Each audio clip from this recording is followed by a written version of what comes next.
Hello and welcome. I am Arjun Sky, the Dark Librarian, and it's time to look at another warband that is chaosy and is not so much destruction, and that's Godsworn Hunt.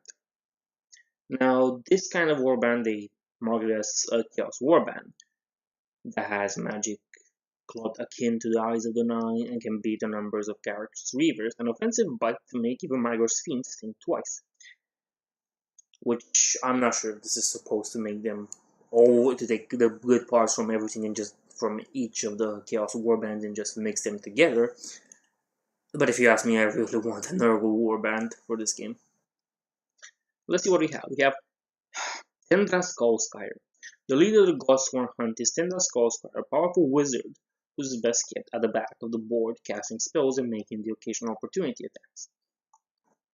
A nice model. This is what I'm going to talk about in Moloch's Mob, quite frankly, about the models. But hey, what's the point? My favorite model is the dog, so you know that. Now let's see what she has. Note that I only played Shadespire, I don't have Nightvault yet, so this symbol is quite new to me at the moment, but hopefully it's determined. An upgrade is applied to this fighter. Okay, so she basically gets inspired when an upgrade is applied. She has Godsworn, which has a range of 1, 2 hammers, 2 damage. On the inspired version, she has her damage raises by 1, which means 3. She still has the same, she still keeps the same moves. 4 hexes, 1 dodge, 3 wounds. The symbol is something what I do not know. And I am sorry for saying that, but I don't have any clue what that means at the moment. So I don't think I'm really the judge for this one. But again, she is supposed to be a magic user. Yeah, that not knowing the rules for Nightvault kind of crippled me at this point. Ambitious and utterly ruthless, the war shaman Tendra Skullskyre plots to lead the tribe of the Black Fang. To do so, she will need to prove her might with a worthy sacrifice. I think they're more akin to Chaos Undivided at this point. Let's see. Like all the Godsworn Hunt, Tendra inspires when an upgrade is equipped. This makes Godsworn Hunt a little tricky to use before you've scored any glory, but allows him to snowball quickly as more fighters grab upgrades, thus allowing you to do more damage and score more glory. Again, the same thing with an upgrade is applied to Inspire, which is pretty good. Well, I don't even know how good it is. This one is one warband that needs more careful planning. Grundad the Blood Eye. He has a great axe with a range of 1, 2 hammers, and 2 damage. He moves 4 hexes, has 1 dodge, and 3 health. Grundad lost his eye to a blow from an orc war boss, but claimed both his deed name and the brutish creature's war axe in his very same duel. So he lost an eye, he got the axe, and well, does it really say more? His upgrade, his inspired version, raises his damage by 1, it has 5 hexagonal moves. Grundad Blood Eye is a heavy hitter of the Godsworn Hunt. Like Tendra, he's not particularly durable, but he's fast enough to hang back before making a brutal strike to the enemy. He's also a great fighter for grabbing the crucial early glory, and he really is. That for a moment can play a lot. Okay, Jagat. My god, that's impossible. She has 2 attacks. The Javelin with a range of 3, and these 3 daggers and does 1 damage. And Darakot's Knife with a range of 1, 2 daggers, and 1 damage. She has a move of 4, a dodge of 1, and 2 health. Let's see what they say about her Javelin.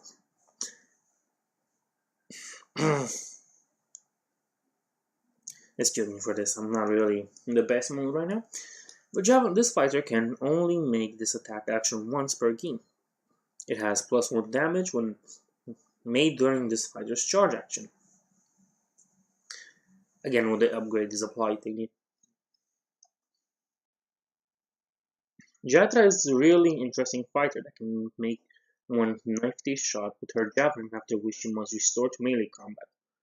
However, the range and power of this attack are great running down a retreating foe or grabbing a crucial kill.